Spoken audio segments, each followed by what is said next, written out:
Cactus to clouds, I'll never forget you, Mount San Jacinto. You changed our destiny and our trajectory to realize I wanted to be a mountaineer. I wanted to peak bag. I love being outdoors and on my feet. And as much as it's scary to drive on a mountain, I love hiking on my feet even more. And how we got here was a few months ago, back in the summer of this year in 2025, we were hiking together, me and my husband as newlyweds in St. Joseph, Missouri, passing time. We were romanticizing the idea of through hikes like the PCT, the AT, or the CDT, the Pacific Crest Trail, the Appalachian Trail, and the Continental Divide Trail, and the idea of walking across the country.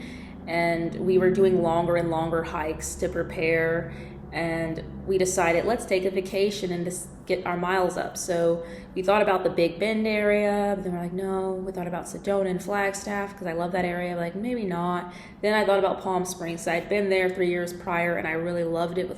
I went with my family, and he was like, what's in Palm Springs?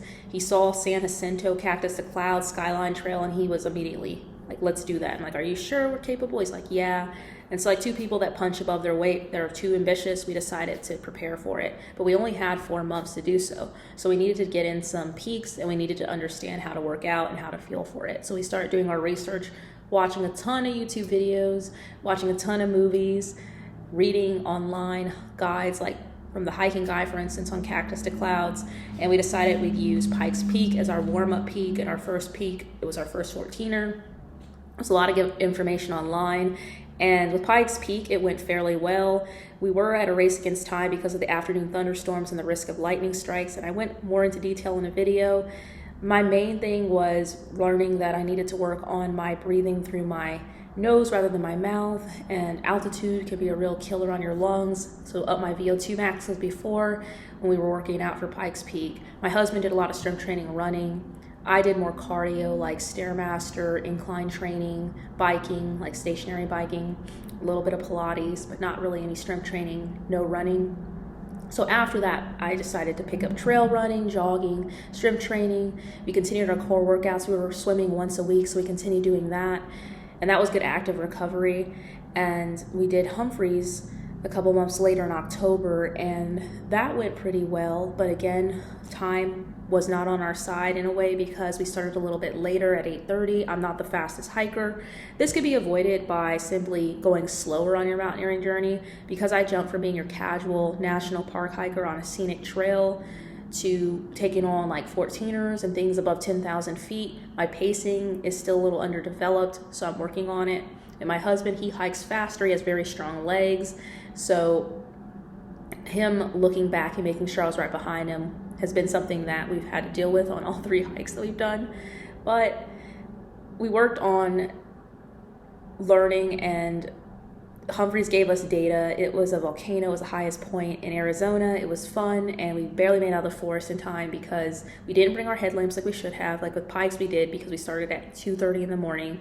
But for Humphreys, we started at 8:30 in the morning, and we underestimated the time it would take us. So we were trying to get out of the forest before it got pitch black. So for San Jacinto, we were more prepared because we had data for 2 mountains, and we had been training now for almost 4 months. And we made sure to start at 12 a.m. We got in about the 31st, and our hike was on the 2nd, trying to turn our clocks and our bodies, both with jet lag and the fact that we were going to have to start our hike at 12, so we had a nap before. That was hard. But we ate light enough so that we were filled, but not too heavy that you had to use the bathroom on the trail, because that's a pain trying to find somewhere to go. And the ranger station is like over 10 miles in, and that's the only place you can get water. So having enough water, 3 liters, having enough fuel, like snacks, making sure that you have batteries for your headlamps if they die, following the white blazes so you don't get lost on the trail in the dark, dealing with the steepness. And my calves are burning. I'm glad I did some strength training to get a little stronger and some step-ups. We made it up there not quite before sunrise because the sun did come up, but at least we weren't at the lower sections, which can be brutal because you go from a climate like Mexico where it can be over 100 degrees at the bottom, because Palm Springs can still be hot this time of year, November, to it could be like Alaska at the top with snow and ice. We had brought crampons and layers just in case. And I should have worn like my neck buff toward the higher altitude because now I have like a little bit of a cough, but overall, we did good as far as preparing for the weather. I brought my little inReach because I'm like, what if I have to save my own life or somebody else's life? And that SOS button does come in handy if you have to hit it. And we were able to fill up at the ranger station. We got there a little bit behind schedule. It was 10:30 ish. Most people, if they don't get there by 8 or 9, they may decide to take the tram down because they're worried about sundown. No one wants to be stuck at the top of the mountain at sundown, but they do have shelters with heating in them if you do find yourself in that situation.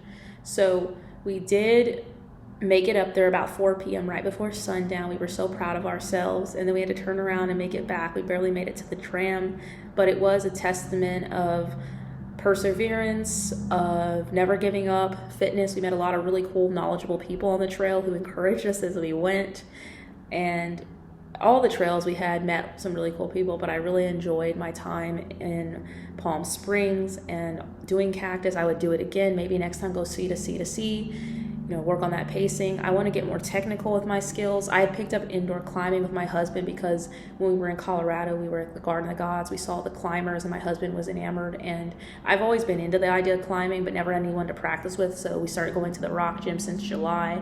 We haven't yet done a top rope or lead class. We want to do that. We were going to outdoor climb for the first time the day after, which, again, punching above our weight. We were too sore, so we had to cancel that. But I'd like to do some outdoor climbing, maybe take on some class 3, class 4 hikes like Long's Peak or the Knife's Edge in the future. I want to do more really high points and long ones. Like I want to do Whitney, which is the tallest peak in the lower 48. I want to graduate, get into some like crevasses and ice axe and glacier travel and avalanche and rope teams, so get more mountaineering training so I can do beasts like Denali or Rainier, do some of the 7 summits like Kilimanjaro or Elbrus, but working my way up slowly but surely. And I wouldn't have discovered that passion for mountaineering. I knew I wanted to thru hike before San Jacinto, but it kind of gave me that gift, so I'm so grateful for it. And I don't know what's next, but again, I'm so grateful. Thank God for the success, and until the next adventure.